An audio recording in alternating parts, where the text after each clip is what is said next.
The phase of training we're currently on is coastal. Right now the objectives are faced with meeting our basic needs. So we start out with health, personal protection, signal recovery, sustenance, and travel.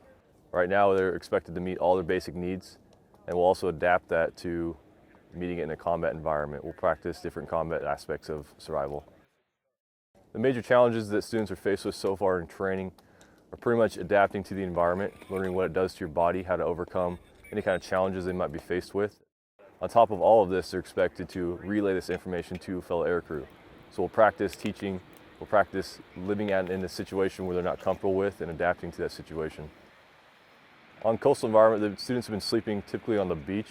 Right behind the first sand dune is typically where we like to put them at, just to get the full experience of living on a coastal environment.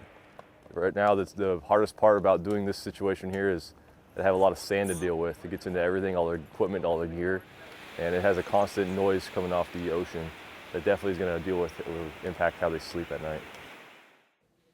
The purpose of utilizing the 20-man, 1-man, 7-man life rafts for our students is to gain familiarity with operation of these life rafts in open sea environment for an extended period of time.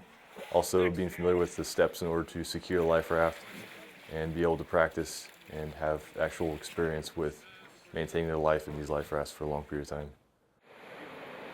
The Coast Guard is able to bring to the table and help us train to actually transport us out to the open sea environment.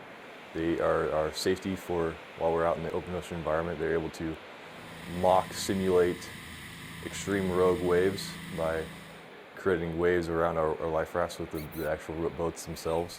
But for the most part, their transport, they're able to actually use operations off their boat and actually get out to the training environment that we're looking for. The 1-man landfall practice is used to gain familiarity and experience with making landfall for our fighter aircraft. When they do eject out in the open ocean environment around the coastal areas, they will have to make landfall at some point. We speak intelligently. We actually gain first-hand knowledge with practicing to making landfall, and they're going to be able to relay information to our fighter aircrew if they ever do find themselves ejecting in an open sea environment.